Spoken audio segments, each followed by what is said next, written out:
Okay, hello and welcome to another podcast session. I'm Fiona. I am going into fourth year of public sociology. And I'm Leo. I'm going into third year of theater and film. This is a podcast session on the Students' Union, and we're just gonna present it a bit and chat about it, how our experiences were. Yeah, give you a little bit of insider knowledge. So, Fiona, do you want to start about presenting the president, the vice president, officers committee, how that works? Yes, so we have various officers, like that are part-time officers. So they're students at the uni. I myself was a welfare officer for the last year. And then we have like a bunch of other officers who are like to do with all sorts of different things like sports and societies, equality, welfare, as I say, and a couple of others as well. So those are just students who part-time kind of volunteer their time to kind of help out the uni. And then we have the president and vice president who work full-time. They're kind of responsible for everything from like sports and societies to like, ensuring that all the fun stuff goes well, basically. Like I would almost call them like the fun side of like the uni and their like, system. We also have Kirsten as well, who's like the manager, the general manager. She's amazing. You can always go up and have a chat with like anyone in the office, really, to be fair, but she's lovely. She has 2 dogs who are usually around the office too. And super sweet as well. Super sweet, yeah. I think Rocco used to be a therapy dog, if I'm not mistaken. So he's like... Oh, he's not anymore? I think he's not like officially, okay. But he's obviously still got all the training and stuff. Yeah. Person's probably going to come for me after and be like, oh my God, what are you saying about my dog? And Emma at the reception is also very lovely. Oh yeah, Emma's super sweet. Always happy to help. Yeah, and then we kind of have like, kind of underneath, like not directly part of the student union, but kind of working very closely with the student union. We thought we'd give the mention of the class reps. So do you want to talk a little bit about that? So class reps are basically each like year of your course will have a class rep. If you have any concerns or if you have any complaints about how the academic staff or like how that whole process is going, you can tell your class rep and then they will forward it to people higher up, basically. They're like essentially like a middleman between like the class and the lecturers to kind of ensure that like the lecturers, have someone to speak to about stuff, but also the class, more importantly, has someone to go to if they don't want to directly speak to a lecturer, stuff like that. Because, for example, I think sometimes lecturers ask if like what the students think, and basically not a lot of students answer or like fill in the polls or the surveys. And I think that having a class rep is basically to have someone who like has a feel of what the class thinks of the course, or what they're maybe struggling with. Yeah, just like an insider like opinion, basically, like someone who's been able to chat to the students on a more like personal level and see how they feel about stuff. Not like a spy or something like that, but like no. Yeah, just like a middleman, basically. I mean, you've been a class rep. What did you do? I mean, the main things were, as you say, like just kind of speaking to the class, being like, what's going on? Like, is anything bothering you? Like, is there anything that you have concerns about? Is there anything that you really like? Because even like positive feedback is something that people often forget, but is actually really important. Because, the class rep is basically there to ensure that the students have a voice, and that can be a good or a bad thing, in terms of like what they have to say. And then they kind of pass it on in meetings to the lecturers, and then we kind of just have a discussion with the lecturers about these things, and then they say like, oh well, we can provide this as a solution, or like we have been actively working on this and stuff like that. And then I can feed that back to the students and let them know like, hey, actually the lecturers are aware of this, they are doing something about it. And it just overall gives that feel of just like, like they are helping, like they are actually doing stuff that we wouldn't know about otherwise. So as you were the welfare officer, do you want to talk a bit about the help zone and the C-card also available at the Students' Union? Yeah, so we obviously have the C-card system set up, which is really cool. It basically means that It used to be that you go directly to the student union with like an actual like C card, which was like a little card that had like a unique number on it. And you could like go and show them, they would write down your number, not like any of your personal details, just like the number and like just that you essentially went and took something. Now they actually just have it like on the staircase. I think because of COVID and stuff, they've just popped like a little stand with like condoms and lube just on the staircase, like going up to the student union. You can just go and take some for free, which is really great because it's like, you know, that stuff can be really expensive. Like in Tesco or Asda, like a pack of 10 condoms is going to cost you like 10, 12 pounds, which is insane when you're a student. So it's great that we have that in place to kind of promote safe sex within the campus, obviously, especially having so many people living on campus too. And if you're a bit shy, it's like it is in the staircase, but no one will see that you came, so you don't have to worry about that. Yeah, I think it's really cool that they've done it like that. I think it definitely will like encourage more people to go. And then similarly, well, not quite similarly, but sort of, we have the help zone in the student union, which is basically just an area where like, if you're feeling maybe a bit low or you're feeling you're having some concerns about university or maybe even just some problems with your friends and you're not sure where to go to in the uni to get some support, like there's the help zone where you can go and just speak to one of the members of staff in the student union, just have a chat, a cup of tea, maybe a biscuit, and just kind of speak to them and be like, hey, okay, where do I go from here? And it's just kind of a nice, like, I guess like a middleman again of just like they can kind of guide you on where to go. We've got obviously counselling services and stuff at uni, which you'll hear more about in other podcasts.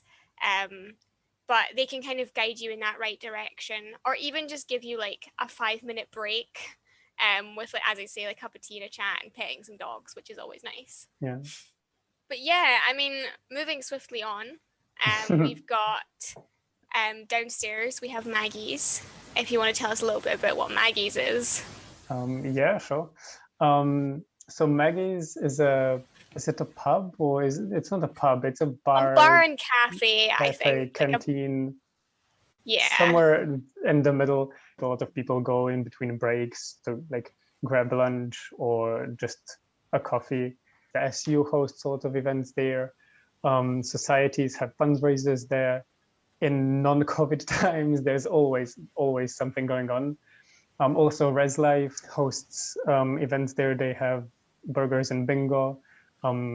It's super fun. And during the past year, there was also the shop there where students could go and grab the essentials, so that they don't, if they're busy with uni work, that they don't have to go to Co-op or Little Tesco because they're a bit further away than just the 2 minutes to Maggie's.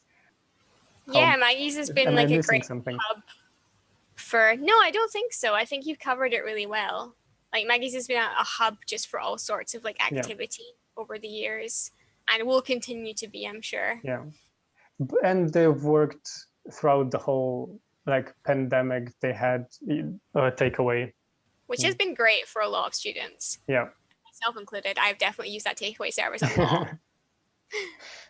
And they were super because I stayed this year over Christmas. It was like they were super nice. They gave us free Christmas dinners, which was super nice. That's really nice. Yeah, because obviously like not a lot of students were on campus over Christmas. I think probably more than last year because some of us couldn't or didn't want to risk going home. So it was just nice to have someone be there. Yeah, absolutely. I think overall, like the student union has been working so hard to ensure that students who are on campus have had stuff to do. Like we had the marquee up for the whole of the first semester, where like we hosted things. I know like with my society and through the welfare officer stuff, I hosted like a wee day where we were able to like within the COVID restrictions kind of have people come and play the Wii for like 20 minutes, 30 minutes with their friends, and just kind of like they did all sorts of like fun things within the restrictions that just really showed that they care about the students. Yeah, I mean, for example, over Christmas there were like organized walks, which was super lovely, and Kirsten came with the dogs, and we could take the dogs for a walk. Super nice. Yeah, it's just little things like that that show that the student union really care about the Yeah. students. It's just really nice. So we've like touched on it a bit, but moving on to the Freshers Week, which obviously will be a bit different from previous years this year, but do you want to talk about it, how it was in your first year? I mean, I started now 3 years ago, which is insane to me, first of all, but time flies when you're at uni. But obviously things were quite different. Everything was in person. We had like a big freshers fair within the sports hall where like lots of societies had like their stands up and you could go and speak to them, see what their society was all about. Not sure how that's going to look this year. We obviously didn't have it last year at all. I'm hoping we have something in person this year, maybe like outdoors. Hoping for good weather. I know, hopefully. I definitely think they're going to try and do some in-person stuff, restrictions allowing, obviously. Yeah. But last year we did have an entirely online freshers. We had things that we'd done previous years that were in person, now online, like speed friending, and like some talks. They paired up with an app that I can't remember the name of right now, where they had like Harry Potter quizzes with like actual Harry Potter actors, and like they had like different talks by like this really cool guy who was into like psychology, and that was really cool that they had that. So I'm thinking they'll probably work on it again this year. It's called Native Events. Native, that's the one. So yeah, I'm expecting we'll see a lot of that this year again, like working with Native, hopefully. Having like the speed friending and Therapets, hopefully, and stuff like that. I definitely would recommend Freshers Week because it is where you meet most, like where you meet a lot of people, and where you potentially meet, future friends. And if you're afraid that you're the only one lonely at uni, like, everyone's in the same boat basically, and there's no need to be shy because everyone is just getting to know each other, and and you never know where it's going to lead you. Yeah, because exactly. Like, I mean, my life is the perfect example of that. Like, I joined the esports society as a joke almost, because I was like, haha, I'm bad at video games. This would be so funny if I joined an esports society. And then I met my best friend, my boyfriend, who I now live with. And now I'm president of the society. Nice. Like, my entire life has completely changed because at Freshers Fair, I jokingly went, haha, I'll join esports. So like, you never know where it's going to take you, to just like kind of put yourself out there and kind of be part of these events. And as I say, like it's literally changed my life. And I'm not promising Freshers is going to change your life, but but that's a super cool story though. Friends can come from the strangest places. And we do always have Give It a Go week as well. I'm assuming that will take place this year as well, where like societies will give you almost like a trial session of like kind of what they tend to do. So like dance will obviously have like a dance session. Musical theater will have like some sing songs and like some like maybe some karaoke or something.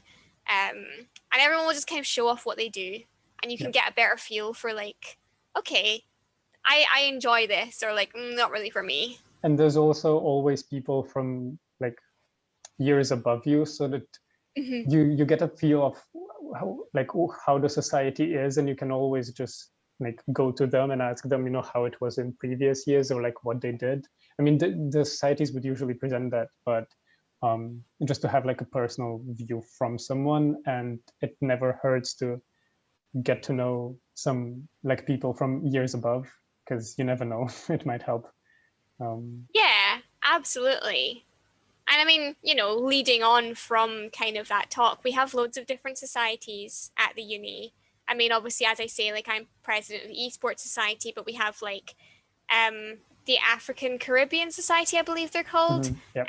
We have music, we have musical theatre, we have lots of different sports and dance, film, occupational therapy, like just those are just the ones coming to the top of my head. But there's loads and loads that we have at the uni that you can join.